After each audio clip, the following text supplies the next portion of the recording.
Hello students. आज हम जो विचारधाराएं पढ़ रहे हैं उन विचारधाराओं की ही कड़ी में समाजवाद का अर्थ एवं परिभाषा पर चर्चा करेंगे। समाजवाद का एक प्रारंभिक एवं सामान्य विवेचन हम करेंगे कि समाजवाद का अर्थ क्या है एवं उसकी परिभाषा क्या है। देखिए, समाजवाद जो है वो 19वीं शताब्दी के उत्तरार्ध में बहुचर्चित तथा 20वीं शताब्दी के चिंतन में प्रमुख स्थान रखने वाली विचारधारा है। और यह विचारधारा आधुनिक युग का दर्शन है और नवचिंतक हैं जितने भी राजनीतिक विज्ञान के लिए उनके लिए एक प्रमुख आकर्षण है। जैसा कि रेमंड एरोन ने लिखा है कि परिचय में समाजवाद का एक भ्रांति के रूप में अंत हो गया है एवं यह वास्तविकता का अंग है ना। समाजवादी विचारधारा इतनी लोकप्रिय है कि लगभग प्रत्येक व्यक्ति स्वयं को समाजवादी संबोधित किए जाने में गौरव का अनुभव करता है, अपने आप को उसमें प्रगतिशील समझता है। प्रतिक्रियावादी एवं समाजवादी के शत्रु हिटलर ने भी अपने दल का नाम क्या रखा था? राष्ट्रीय समाजवादी दल रखा था, नेशनल सोशलिस्ट पार्टी। तो समाजवाद का मतलब इतना एक तरह से फैशन सा हो गया था। लगभग सभी लोग इस बात पर विश्वास करने लगे हैं कि आज के युग में राज्य को कल्याणकारी बनाने के लिए समाजवाद के अतिरिक्त कोई भी अन्य मार्ग नहीं है ना। अभी हमने जैसा कि रेमंड और एरोन की परिभाषा को देखा था कि पश्चिम में समाजवाद एक भ्रांति के रूप में अंत हो गया है और यह एक वास्तविकता का अंग है। निश्चय ही आज प्रत्येक व्यक्ति तथा राज्य किसी न किसी दृष्टि से अपने आप को क्या मानते हैं? समाजवादी मानते हैं।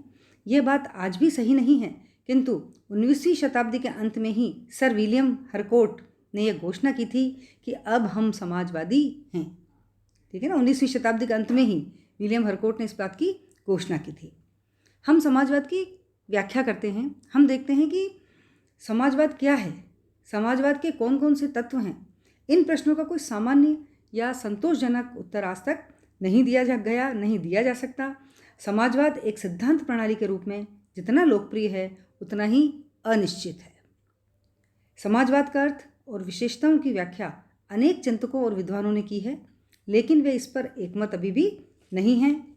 यदि उनमें सहमति है तो केवल इस बात पर सहमति है कि समाजवाद की अंतिम या निश्चित व्याख्या नहीं हो सकती, है ना। वे समाजवाद को परिभाषित करने की जोखिम नहीं ले सकते। तो समाजवाद की व्याख्या क्या है? एक प्रकार से एक समस्या बन गई है।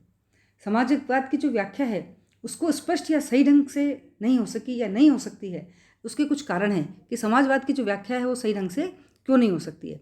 देखिए, जैसे CEM जो जॉर्ज हैं, उन विद्वान हैं राजनीति विज्ञान के, उन्होंने कहा है कि समाजवाद एक ऐसे टोपे की तरह है, टोप जिसको सिर पर पहनते हैं ना अपन, जिसकी आकृति भंग हो गई है क्योंकि प्रत्येक व्यक्ति ने इसे धारण करने का प्रयास किया है। हर व्यक्ति उसको अपने में लगाता है, किसी का छोटा सर है, किसी का बड़ा सर है, किसी का मोटा सर है, किसी का पतला सर है ना। तो समाजवाद की आकृति को ही भंग कर दिया, लेकिन हर व्यक्ति अपने आप को क्या समझने लगता है?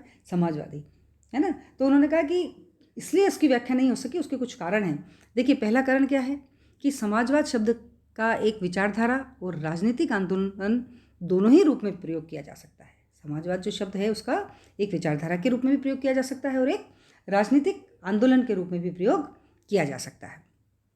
दूसरा, कहा जाता है कि समाजवाद सिर्फ एक विचारधारा मात्र नहीं है, यह एक आदर्श, एक दर्शन, एक विश्वास, एक जीवन प्रणाली आदि सभी रूपों में प्रयुक्त होती है।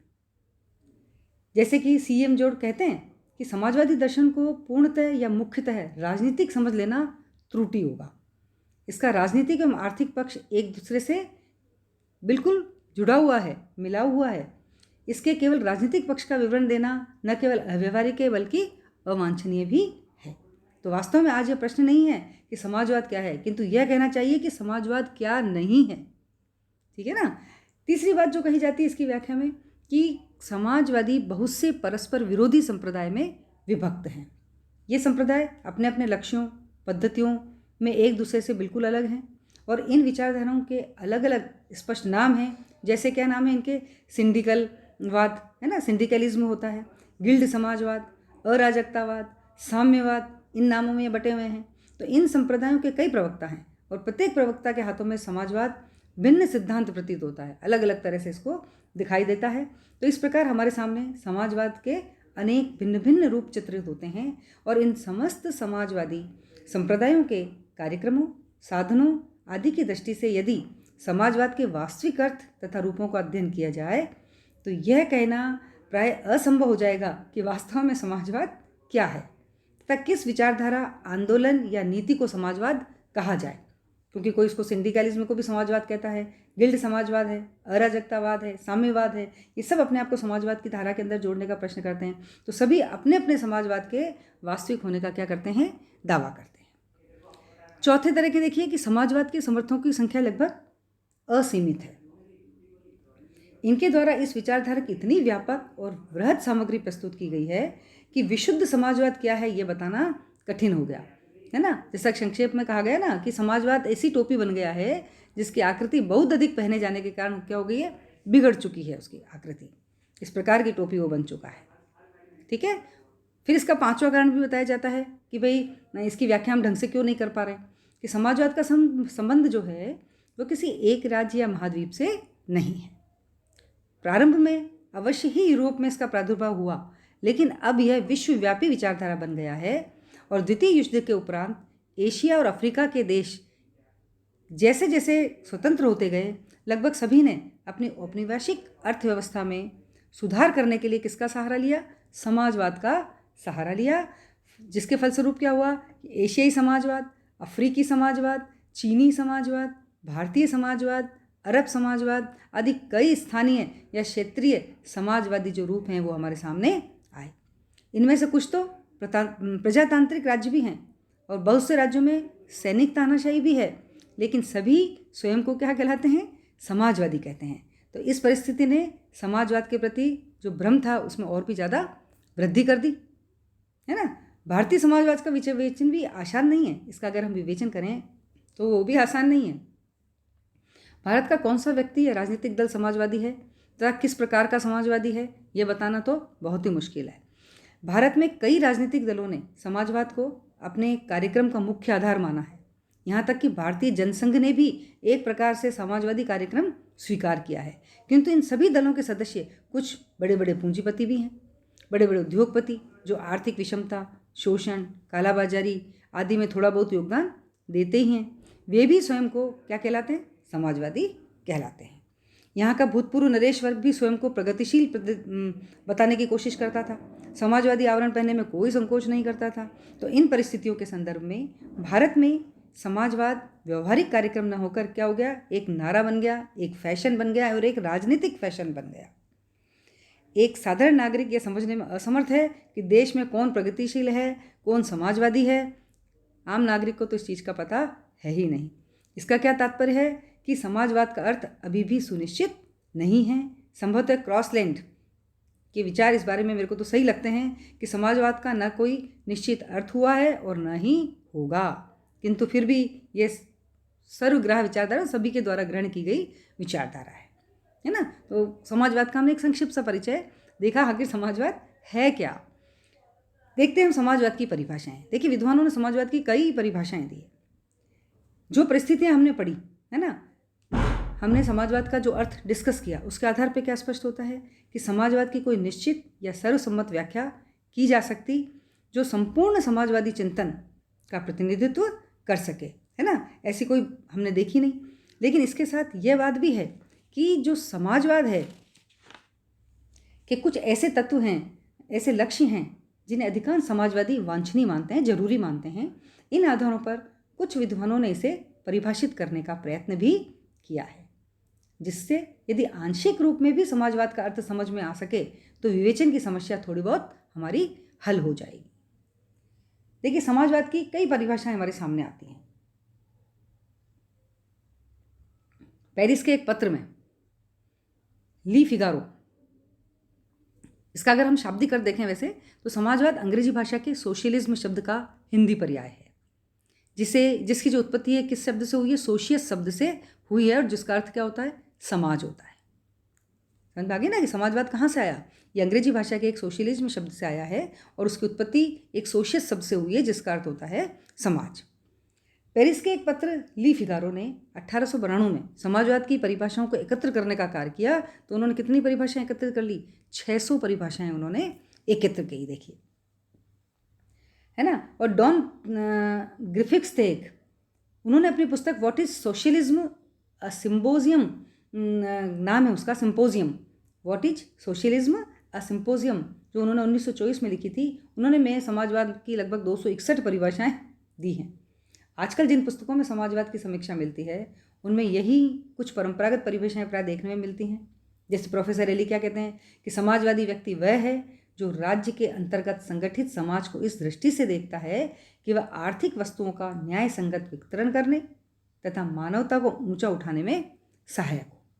और इसी प्रकार अंग्रेज दार्शनिक है बर्ट्रैंड रसल, आपने नाम भी सुना होगा, बर्ट्रैंड रसल का नाम पहले भी हमने लिया है, के विचारों को बताया है कि समाजवाद को भूमि तथा संपत्ति के सामाजिक स्वामित्व का समर्थक बताया, नहीं ना। तो जैसे प्रोफेसर एली ने कहा है, बर्ट्रैंड रसल ने कहा है, इसी आधार पर जो सबसे फेमस परिभाषा है वह है एनसाइक्लोपीडिया ब्रिटेनिका में कि समाजवाद उस नीति को या सिद्धांत को कहते हैं जिसका उद्देश्य एक केंद्रीय लोकतंत्र में सत्ता द्वारा प्रचलित व्यवस्था की अपेक्षा धन का उत्तम विवरण एवं उसके अधीन रहते हुए धन का उत्तम उत्पादन करना है। ठीक है ना। और इसके अतिरिक्त भी प्रसिद्ध जो समाजवादी हैं तथा विद्वानों के विचार हैं उनको हम देखेंगे इसमें।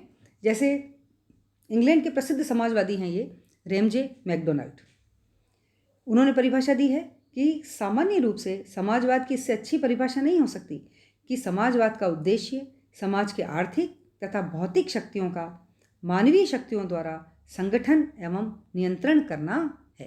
क्या कहा है उन्होंने कि समाजवाद की जो परिभाषा कि समाजवाद का उद्देश्य क्या है कि समाज के आर्थिक और दूसरे कौन सी भौतिक, इन दोनों शक्तियों का मानवीय शक्तियों के द्वारा संगठन हो और नियंत्रण, मतलब मानवीय शक्तियों के द्वारा नियंत्रण होना चाहिए किसका, आर्थिक शक्ति का और भौतिक शक्ति का। इसी तरह से डगलस जे ने कहा है कि समाजवाद का अर्थ है कि प्रत्येक मानव प्राणी को सुख तथा अन्य बातें जो जीवन को मूल्य प्रदान करते हैं का समान अधिकार है और इस अधिकार से संयुक्त विश्व समाज या उसके निकट पहुंचना सामूहिक सामाजिक न कि सिर्फ व्यक्तिवादी तरीकों से अच्छी तरह उपलब्ध हो सकता है। ठीक है ना। फिर दी है अलेक्जेंडर ग्रे ने इसकी परिभाषा दी है कि बिना किसी परिभाषा का सुझाव देते हुए समाजवाद के अंतर्गत हम यह स्वीकार करते हैं जो न्याय या समानता की भावना से प्रेरित वर्तमान विश्व की बुराइयों से भावातुर होकर उत्तम विश्व की प्राप्ति सुधारों से नहीं बल्कि विध्वंसात्मक विध्वंसक जिसको बोलते हैं साधनों के द्वारा या यदि प्राथमिकता दी जाए तो समाज के एक स्वरूप एवं ढांचे के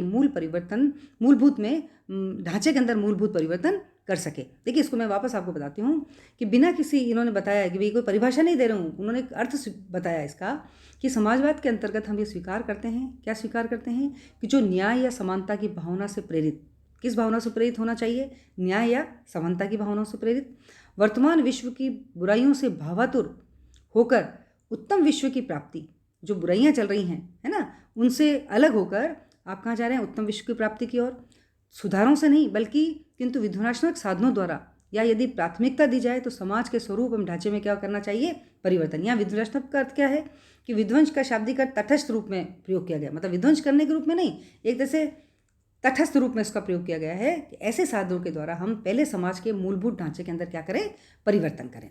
इसी तरह से देखिए कॉल GDH कॉल ने परिभाषा दी है इसकी कि समाजवाद से मेरा तात्पर्य उस सामाजिक व्यवस्था से है जिसमें मनुष्य का विरोधी आर्थिक वर्गों में विभाजन नहीं होता किंतु लगभग सामाजिक और आर्थिक समानता की दशाओं के अंतर्गत साथ साथ रहते हैं तथा सामाजिक कल्याण की अभिवृद्धि के लिए उपलब्ध साधनों का सामान्य प्रयोग करते हैं। ये किसकी है, JDH ने दी है इसकी परिभाषा।